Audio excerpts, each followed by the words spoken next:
ماں کبھی میں کبھی تم کی کہانی اب دکھی اور سبق آموز موڑ کاٹ کر ہیپی اینڈنگ کی جانب جائے گی۔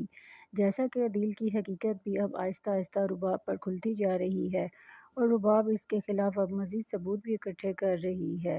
رباب کو تو اس بات کا یقین ہی نہیں تھا کہ عدیل تو اس سے اتنی محبت کرتا تھا اور اس کا بزنس اتنے اچھے طریقے سے سنبھالا ہوا تھا، لیکن اب جب کہ عدیل کی حقیقت کھلتی جائے گی اب رباب عدیل کو اس کی اوقات بتائے گی۔ حالانکہ رباب نے عدیل سے تب محبت کی تھی جب وہ اس کا ملازم تھا، لیکن اب وہ اپنی محبت کا انجام پانے والی ہے، اور جب رباب یہ بھی جان جائے گی کہ عدیل اب اسی کی دوست سے محبت کرتا ہے اور اس سے شادی کرنا چاہتا ہے، تو عدیل کے ساتھ بہت ہی برا کرنے والی ہے رباب، اور عدیل ہر طرف سے پھنسنے والا ہے اور اس کے غرور اور تکبر کی سزا اسے ملنے والی ہے اور عدیل کا ٹھکانہ ہونے والا ہے جیل۔ ادھر مصطفیٰ اور شرجینہ کی لڑائیاں بھی بہت بڑھ جائیں گی، اس حد تک کہ شرجینہ مزید برداشت نہیں کر پائے گی اور وہ اپنے ماں باپ کے گھر چلی جائے گی۔ مصطفیٰ اور اب مزید پیسہ کمائے گا اور وہ انسان جسے سب بیکار اور نکما کہتے تھے اب ایک کامیاب انسان بن کر دکھائے گا۔ رباب جو اپنے ساس سسر کو بے عزت کر کے گھر سے نکال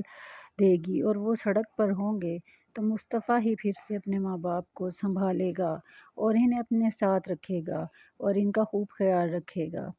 تو مصطفیٰ کے ماں باپ اس سے معافی مانگیں گے کہ ہم نے ہمیشہ سے تمہارے ساتھ بہت ہی برا سلوک کیا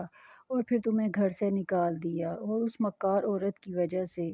تو وہ مصطفیٰ سے معافی مانگ لیں گے اور مصطفیٰ اپنے ماں باپ کو معاف کر دے گا اور مصطفیٰ اپنے ماں باپ کو ان کا گھر واپس خرید کر دے گا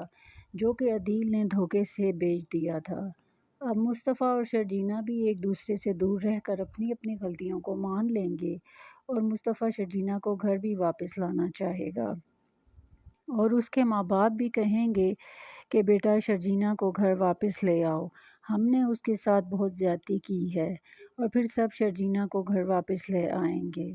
لیکن مصطفیٰ کی ماں کو اب بھی عدیل کی فکر ہوگی کہ اس کا بیٹا جیل میں ہے اور وہ بہت پریشان ہوگی، تو مصطفیٰ عدیل کی ضمانت کروا کر اسے گھر لے آئے گا اور عدیل جو کہ بہت ہی شرمندہ ہوگا اور وہ مصطفیٰ سے معافی مانگے گا اور کہے گا کہ مصطفیٰ میں نے تمہیں ہمیشہ حقیر سمجھا اور تمہاری بے عزتی کی اور تمہیں مارا بھی، اور تمہارے ساتھ جو کچھ بھی ہوا وہ میری ہی وجہ سے ہوا، تو تم مجھے معاف کر دو میرے بھائی۔ تو مصطفیٰ عدیل کو بھی معاف کر دے گا۔ تو اس طرح سے اس ڈرامے کی کہانی مختلف موڑ کاٹتی ہوئی ہیپی اینڈنگ کی جانب جائے گی۔ ناظرین، آپ کو اس ڈرامے کا اینڈ کیسا لگا؟ کامنٹ سیکشن میں ضرور بتائیں۔